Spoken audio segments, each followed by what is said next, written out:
क्या मध्य प्रदेश की बीजेपी सरकार खनन अनुमति के नाम पर नर्मदा क्षेत्र में हजारों लाखों करोड़ों पेड़ों से आच्छादित जंगल को खत्म करने जा रही है, नष्ट करने जा रही है?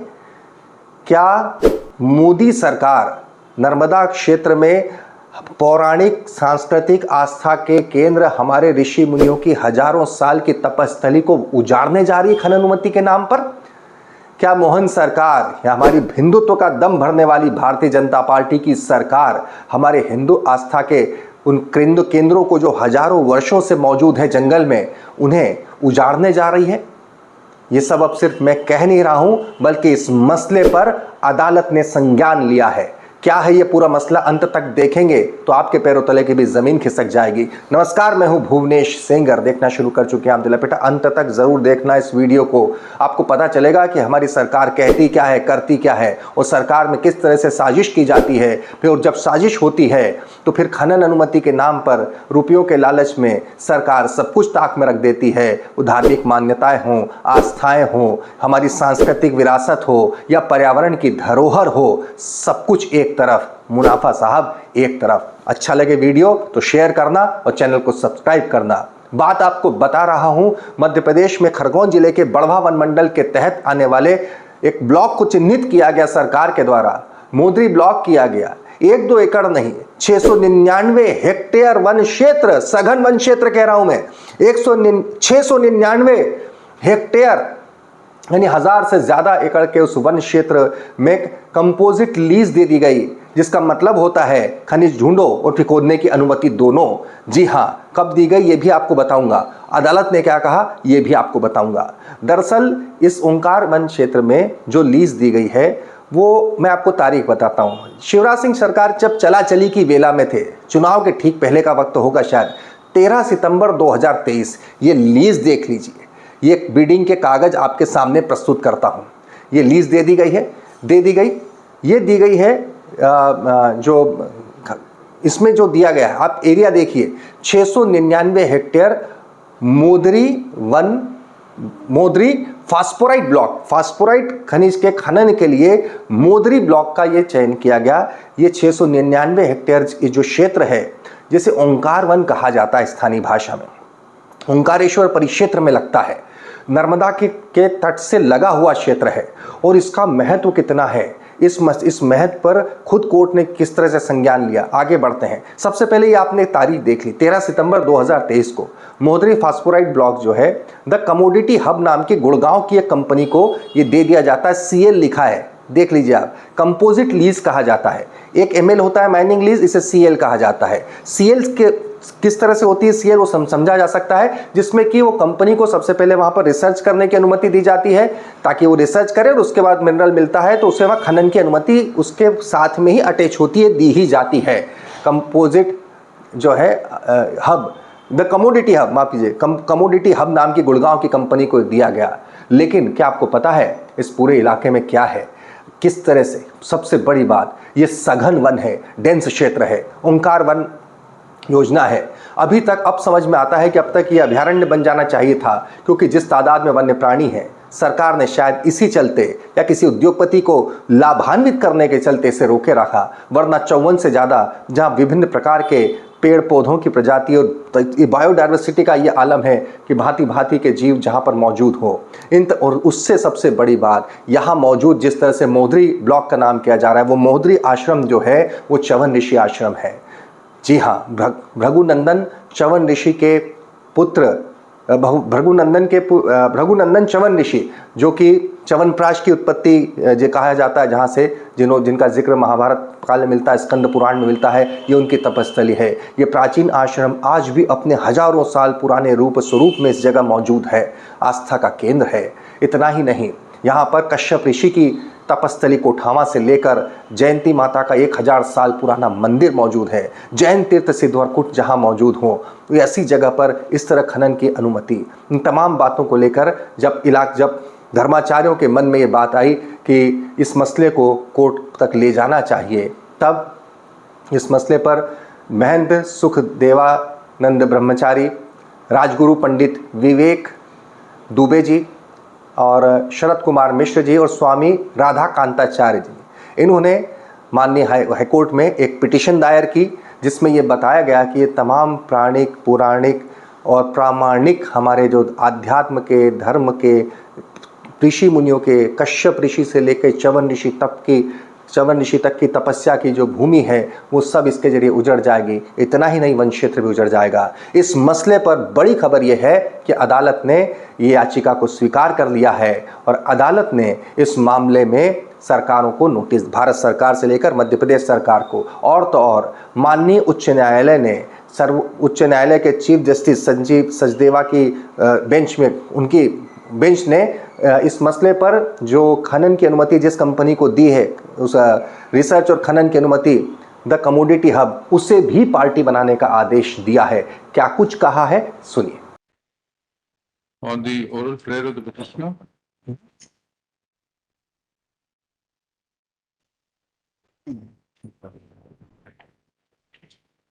Mrs. Community Hub, the Commodity Hub. The commodity. 233 JMD Megapolis, IT Park, Sector 48, Sona Road. Huh? Gurugram, Haryana is impleaded as a respondent. Yes, Lordship. Let amended memo of parties be filed within 2 days. Necessary amendment be incorporated in the memo of petition. Issue notice. Notice accepted by Learned Counsel appearing for respondents 1 and 2 to 5. Notice shall issue to the newly added respondent, returnable on 10th November 2025. Respondent shall file a counter affidavit before the next date of hearing. मैं advocate अभिष्ट मिश्रा हूँ। संत समाज एवं पर्यावरण प्रेमियों के माध्यम से माननीय उच्च न्यायालय खंडपीठ इंदौर में याचिका क्रमांक 3699/2025, जिसका विषय है कि बड़वा सामान्य वन मंडल में 699 हेक्टेयर की जो भूमि है वन की, वहां पर मध्य प्रदेश शासन द्वारा director of geology and mining Bhopal ने एक ऑक्शन करा। उस ऑक्शन में माइनिंग का जो है किसी को ठेका दे दिया।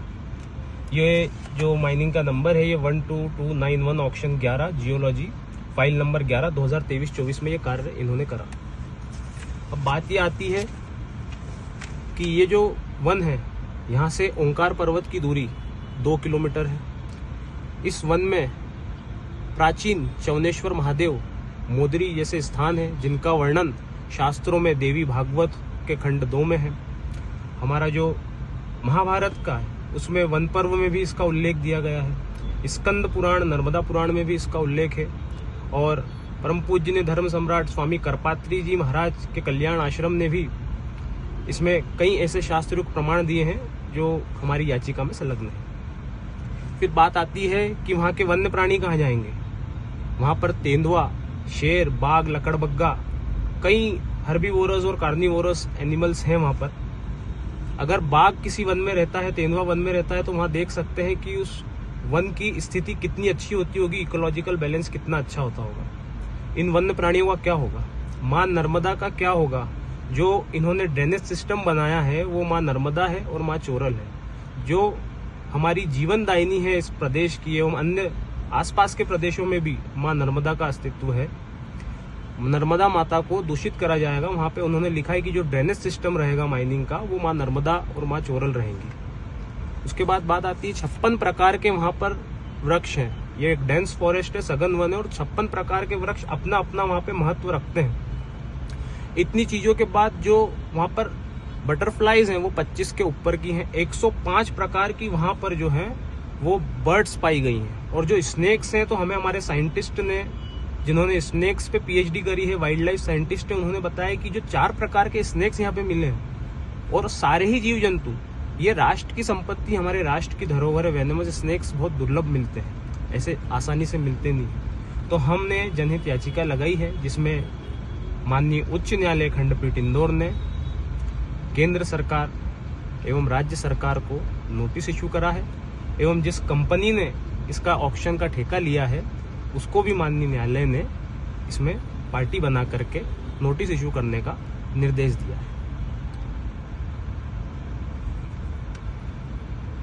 कोर्ट ने संज्ञान लिया, कोर्ट ने इस बात को माना और याचिका को स्वीकार किया। और बड़ी बात है, सबसे बड़ी बात, कि कोर्ट ने इस मसले पर भारत सरकार यानी मोदी सरकार से लेकर मोहन सरकार तक से 10 नवंबर तक एफिडेविट जमा करने को कहा। इतना ही नहीं, उस कंपनी को भी कहा जिसे इस खदान फास्फोराइट मिनरल की जो खनिज के रिसर्च की और अनुमति इस सघन वन क्षेत्र में दे दी गई है। ये तमाम जगह, जब मोहद्री आश्रम कभी अवसर मिले, आप मैं गया हूँ इसलिए मैं जाता रहता हूँ, वह आपको एहसास होता है च्यवन ऋषि की तपस्या स्थली महोदरी माता का स्थान है जो भगवती के स्वरूप हैं। और ये भी कहा जाता है महाभारत काल में जिनका वर्णन है कि हिडिंबा की कुलदेवी महोदरी माता थी, जिनका जिक्र आता है महाभारत काल में, स्कंद पुराण में कश्यप ऋषि से लेकर च्यवन ऋषि तक का जिक्र। जरा सुनिए याचिकाकर्ता राजगुरु पंडित विवेक दुबे क्या कहते हैं इस पर। इसका एक ही कारण रहा कि जो यहाँ की प्राचीन धरोहर च्यवन ऋषि जो भृगु वंश के ऋषि हुए और च्यवनप्राश के नाम से पूरे विश्व में विख्यात रहा, और पर्यावरण, वन्य जीव, और जो विश्व में एकमात्र नदी नर्मदा नदी है जिसकी पद यात्रा परिक्रमा की जाती है। यहाँ से कार्तिक माह में निकलने वाली पंचकोशी यात्रा भी इसी मार्ग में निकलती है। और यह स्थान विश्व में सबसे प्राचीन धरोहर के अंतर्गत कश्यप ऋषि की तपस्थली और माता जयंती माता का भी विशाल मंदिर शक्तिपीठ स्थापित है। इसलिए हमने माननीय उच्च न्यायालय की शरण में हम गए हैं। और इसके अलावा खुद प्रधानमंत्री कहते हैं एक पौधा माँ के नाम, बीजेपी अभियान चलाती एक पौधा माँ के नाम, और यहाँ पर लाखों करोड़ों पौधों की बलि ली जाएगी केवल फास्फोराइट मिनरल के खनन के नाम पर। जिस जंगल के, जिस मोहद्री ब्लॉक की ये अनुमति दी गई है खनन की 699 हेक्टेयर की, वहाँ पर ना केवल बेहद बड़ी तादाद में बायोडाइवर्सिटी है, करोड़ों भांति भांति की प्रजाति के पेड़ हैं वहाँ पर, क्योंकि वो सघन वन है, डेंस फॉरेस्ट है। क्योंकि डेंस फॉरेस्ट है, यहाँ पर वाइल्ड लाइफ बड़ी तादाद में मौजूद है, बड़ी तादाद में लेपर्ड है। वाइल्ड लाइफ जो एक्सपर्ट हैं सचिन टोनी शर्मा, उनके जरिए जानिए यहाँ पर कितनी बड़ी तादाद में और कितनी बायोडाइवर्सिटी के साथ वाइल्ड लाइफ एग्जिस्ट करती है। नमस्कार, मैं टोनी शर्मा वन्य प्राणी अभिरक्षक हूँ। यहाँ वन्य जीवों के संरक्षण के लिए काफ़ी वर्षों से काम कर रहा हूँ। जैसे कि जो मोहद्री का वन क्षेत्र है पूरा, ये बहुत सघन वन है और बहुत डेंस फॉरेस्ट है, और हमेशा यहाँ ग्रीनरी बनी रहती है। पानी का लेवल भी बहुत ऊंचाई पे, मतलब जहाँ पे कभी भी पानी की समस्या नहीं आती है। तो ऐसे में यहाँ पे वन्य जीव काफ़ी संख्या में रहते हैं। उसमें हमारे यहाँ बाघों के मूवमेंट भी अच्छे हैं, और सबसे ज़्यादा तादाद में जो तेंदुए मिलते हैं वो काफ़ी संख्या में है वहाँ पर। और नीलगाय, सांभर, हनी बैजर और फ्लाइंग स्क्वेरल जो कि बहुत रेयर है और नेशनल पार्कों में पाई जाती है, वो भी हमारे यहाँ पाई गई है। तो ऐसे इस जंगल को कोई नुकसान ना हो, मैं प्रशासन से मांग करता हूँ कि जंगल को ऐसे ही रहने दिया जाए, यहाँ पे कोई भी उत्खनन की परमिशन नहीं दिया जाए। उस सघन वन में जहां पर किसी भी तरह की इंसानी गतिविधि की इजाजत तक नहीं है ताकि वाइल्ड लाइफ डिस्टर्ब ना हो, वहां पर जरा कल्पना कीजिए कि इतने बड़े खनन के लिए कंपोजिट लीज कैसे आवंटित कर दी गई। जवाब कौन देगा? हालांकि अब कोर्ट के सामने जवाब देना है, ये हमारे लिए सबसे बड़ी आशा की उम्मीद है। लेकिन इलाके के जनप्रतिनिधि, भारतीय जनता पार्टी के चुने हुए जनप्रतिनिधि इस पूरे मसले पर खामोश क्यों हैं? क्या उन्हें सरकार नहीं पूछना चाहिए, सवाल नहीं पूछना चाहिए कि पर्यावरण रक्षा का दम भरने वाली बीजेपी और भारतीय जनता पार्टी की सरकार, एक पौधा माँ के नाम लगाने की अपील करने वाली सरकार, कैसे इतने बड़े जंगल को तहस नहस करने की अनुमति दे सकती है? कैसे इतने बड़े जंगल के साथ में जो हमारे पौराणिक स्थल है, चाहे वो च्यवन ऋषि की तपोभूमि हो, महर्षि कश्यप की तपोभूमि हो, माँ जयंती का दरबार हो या जयंती सिद्धवरकूट हो, ये तमाम चीज़ें जो प्रभावित होंगी। और इन सबसे बड़ी बात जो मैं कहना चाहता हूँ कि वही क्षेत्र है जहाँ से माँ नर्मदा की पैदल परिक्रमा की जाती है। माँ नर्मदा की पैदल परिक्रमा विश्व की अपने आप में अनूठी आध्यात्मिक धरोहर है। इसे सबको छिन्न भिन्न तहस करने के केवल फास्फोराइट मिनरल के लिए कंपोजिट लीड गुड़गांव की कंपनी जो कमोडिटी हब को जब सरकार ने दे दिया है, तो जवाब तो कोर्ट में देना होगा। लेकिन यकीनन खबर जब दर्शकों तक पहुंचेगी तो वो भी सवाल ज़रूर पूछेंगे। आप भी ज़्यादा से ज़्यादा शेयर करना, सवाल ज़रूर पूछना कि आखिर इतनी बड़ी हमारी आध्यात्मिक, सांस्कृतिक, पर्यावरणीय धरोहर को केवल मिनरल खनन के नाम पर खोदने की अनुमति क्यों, कैसे दी गई? इसके पीछे कारण क्या था?